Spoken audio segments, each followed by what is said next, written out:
Sir ఏం sir అసెంబ్లీలో ఒకే ఒక్క నిమిషం ఉండి జగన్మోహన్ రెడ్డి వెళ్ళిపోయాడు, ఎట్లా తీసుకోవాలి దీన్ని? ఏముంది ఇప్పుడు చాలామంది జగన్మోహన్ రెడ్డి గారు రాడేమో అని చెప్పి కూడా అనుకున్నారు. తను వచ్చి ప్రమాణ స్వీకారం చేసి వెళ్ళిపోయారు. సో ఇవాళ డ్యూటీ వచ్చి ప్రమాణ స్వీకారం చేయటమే కాబట్టి ఎమ్మెల్యేగా, సో అతను డ్యూటీ అతను చేసాడు కాబట్టి అభినందించాలి. అంతసేపు కూర్చోలేదంటే ఎవరికైనా అంత పరాభవం తర్వాత కూర్చోవడం కష్టం కాబట్టి ఆయన వెళ్ళిపోయి ఉండొచ్చు. సార్ నిన్న పార్టీ నేతలతో మాట్లాడుతూ అసలు అసెంబ్లీ ప్రారంభం కాకముందు ఇది కౌరవ సభగా వెళ్ళటం అవసరమా అన్నారు. ఎట్లా అని సార్? ఓడిపోయిన ఫ్రస్ట్రేషన్లో తలకొల్లో తల మాట్లాడటం సహజం. అయినప్పటికీ కూడా తను వచ్చాడు, ప్రమాణ స్వీకారం చేశాడు. Let us appreciate.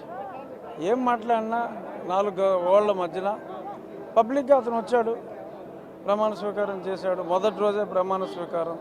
కొంతమంది స్పీకర్ రూమ్కి వెళ్ళి చేయొచ్చు అన్నారు. అటువంటిది ఏమీ లేకుండా వచ్చి చేసినందుకు నేనైతే అభినందిస్తున్నాను. సార్ చాలా శాఖల్లో సమీక్ష జరుగుతుంటే అప్పుడే అవినీతి మరకలు అంటున్నాయి, అవినీతి చాలా జరిగిందని చెప్తున్నారు. ఎట్లా తీసుకుంటారు? గతంలో ఇప్పుడు అంటే గత ప్రభుత్వంలో జరిగినాయని చెప్పి కొత్త మంత్రులు కొత్త ప్రభుత్వం చాలా తీసింది. స్కిల్ డెవలప్మెంట్లో కానీ ఉద్యోగుల్ని సాక్షికి పనిచేయదే సాక్ష్యాలు ఉంటే మరి కేసు పెడతారు.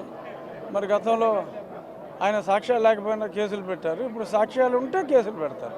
సాక్ష్యాలు లేకపోతే ఆయన పెట్టారని చెప్పి మా వాళ్ళు కేసులు పెడతారని నేను అనుకోవట్లేదు. సో ఇది